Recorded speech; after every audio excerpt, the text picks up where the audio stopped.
Continuamos con la siguiente parte de las reacciones de biotransformación y nos toca hablar las reacciones de biotransformación de fase 2 o reacciones de conjugación. Este tipo de reacciones requiere de bastante energía porque son formadoras de enlaces químicos. Aparte de eso, se requiere cofactores para que la reacción tenga lugar. Y junto con esto, estos cofactores suelen venir adheridos o conjuntamente, en realidad, con moléculas de alta energía. ¿Por qué? Porque se necesita bastante energía para formar enlaces químicos. Entonces, estas moléculas de alta energía generalmente es ATP. ¿Ya? Las reacciones de fase 2 o de conjugación también son reacciones de adición, en las que se adiciona o se añade, se agrega, como quieran verlo, moléculas endógenas a compuestos xenobióticos. ¿Qué es una molécula endógena? Pues simplemente es una molécula, un compuesto que se crea en el organismo y de la cual, por lo tanto, se dispone gran cantidad para poder adicionar al compuesto xenobiótico. Entonces, una característica específica de estas moléculas es que tienen bastante polaridad. ¿Por qué? Porque ya sabemos que la biotransformación lo que busca es hacer que los compuestos xenobióticos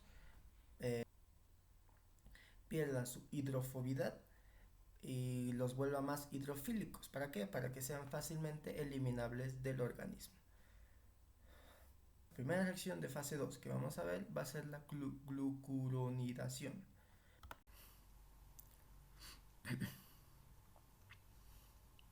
Continuando con las reacciones de fase 2 o reacciones de conjugación, tenemos la primera y prácticamente la más importante, que es la glucuronidación, que consiste en adicionar ácido glucurónico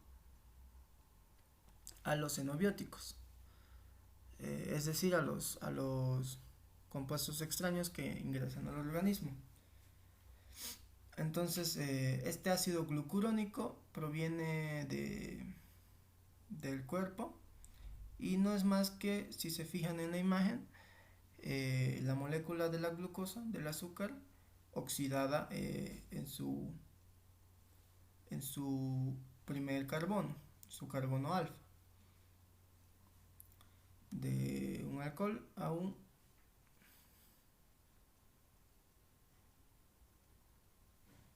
ácido carboxílico. Entonces, ese es el ácido glucurónico. La glucuronidación también es la principal reacción de los mamíferos, es decir, esta es la principal vía de eliminación de compuestos xenobióticos. Entonces, es la que más se da, es la más eficaz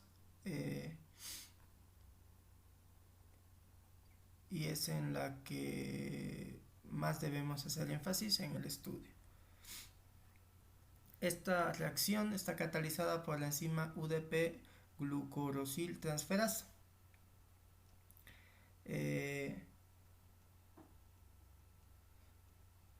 Esta enzima, llamada uridina difosfato glucorosiltransferasa, se encuentra en la fracción microsomal de muchos tejidos, sobre todo y lo más importante en el hígado. Entonces estas reacciones también son reacciones microsomales, del tipo microsomal. También está dada por el cofactor UDP-GA. Este cofactor, del cual vamos a ver en unos instantes su obtención en el organismo, es un cofactor que se encuentra en mucha disponibilidad en el organismo. Es decir, que, claro, considerando las cantidades de sustancias en el organismo, esto está en bastante cantidad.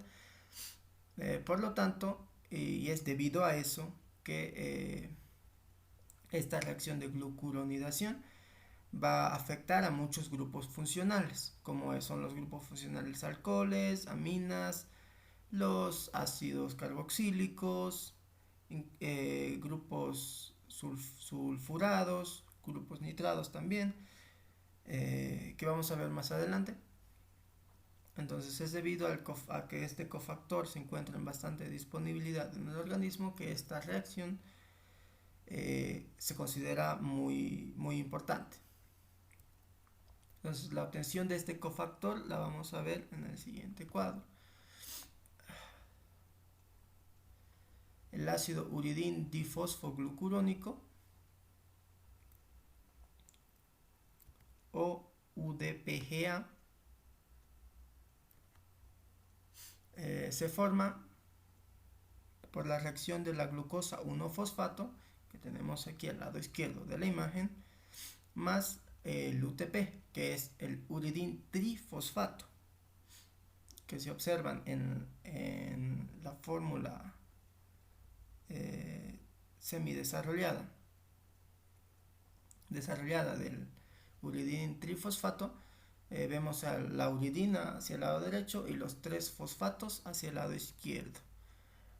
Entonces lo que ocurre es una sustitución, una doble sustitución, en la que un fosfato, el fosfato de la glucosa, se va con un fosfato del compuesto uridina trifosfato, por lo que se forma el compuesto llamado pirofosfato, que no es más que 2 moléculas de fosfatos unidas. Y lo que nos interesa, que es la uridín difosfato alfa dextroglucosa, que por sus siglas es UDPG. Entonces este compuesto de por sí no nos sirve. ¿Por qué?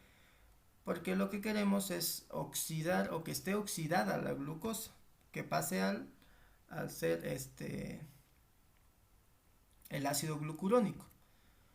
Entonces lo siguiente es prácticamente eso, la oxidación del UDPG, que como ya vimos es la uridín difosfato alfa dextroglucosa, más 2 moléculas NAD, que no es más que una coenzima, que es llamada también coenzima 1, que va a actuar como agente oxidante. ¿Para qué como agente oxidante? Pues para que oxide a la glucosa. Y esta oxidación se lleva a cabo con la enzima o coenzima UDPG deshidrogenasa y con agua. Entonces este agente oxidante NAD positivo, NAD más, con la coenzima UDPG deshidrogenasa y agua, va a oxidar al grupo alcohol que tiene la glucosa, que es el que se observa en la imagen de aquí, o sea que se detalla en esta imagen de acá. Entonces ese se va a oxidar a ácido carboxílico.